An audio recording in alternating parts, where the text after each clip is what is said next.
Mahirap po. Are you blessed this morning? Muli nga po na nakapakasarap po kami ng Panginoon sa pagpapanalangin. Hindi ko lang po alam kung bakit may mga taong tamad manalangin. But maybe one day, the Lord will touch them to become hungry for prayer. Maraming salamat. And this moment po, tayo po ay handa po natin ang ating mga sarili sa pagbibigay po sa Panginoon. And ang Panginoon po, when natanda ko si Abraham, kung ganyan, hiningi po ng Lord sa kanya, pinaka-tanging anak o yung pinaka-the best na anak. Hindi po siya ng dalawang isip sumunod sa Panginoon. Excuse me. At ibinigay po niya yung kanyang the best sa bundok. At hindi po ng Lord ang kanyang anak upang ialay niya sa Panginoon.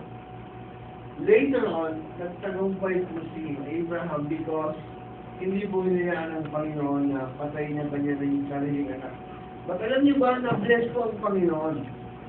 Because of that test, Abraham gave his best sa Panginoon. Hindi lang po, yung isa po anak niya, naging kasundamin po ng buhangin. Alam niyo po ba yun? Alam niyo po ba kung ilan ang buhangin?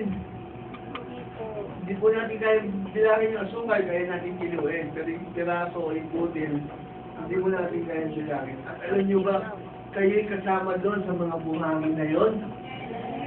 And because of that obedience of Abraham, kumalat po yung mga anak ng Diyos.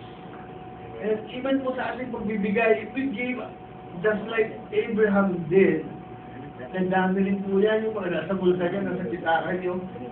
Kasi dami rin po ng buhangin. Nahanap po kayo ng takong paglalagyan. Pwede po yan gawing building. Yan, pwede po yan gawing pader. Anything that can be done miraculously or kumbaga, pag nagbigay ng buong puso sa Panginoon, sabi nga po dun sa isang author, kung kayo po magbibigay,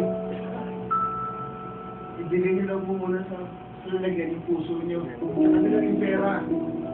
And if we give our heart inside the basket, then everything will follow. And ay po lahat ay magbigay sa Panginoon doon ang heart sa inyo. Wala pong doubt. Wala pong pag-aalinlangan.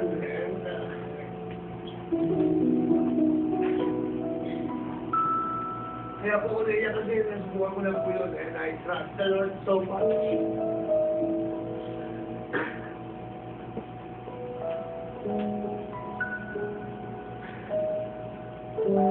Narasin din po namin mula pagkain ng puto. Hindi po naniniwala yung mga tao kasi everything is okay. Everything is alright. Pag titignan po yung bahay namin, lahat okay kasi nasa po ang Panginoon.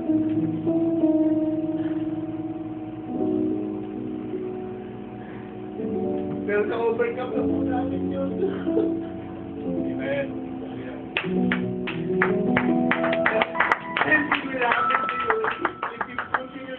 The Lord with all of your heart, without doubt, without compromise, without any reservation, He will take good care of everything. Tayo po, ibukod manalangin and let's give to the Lord our best. Panginoon,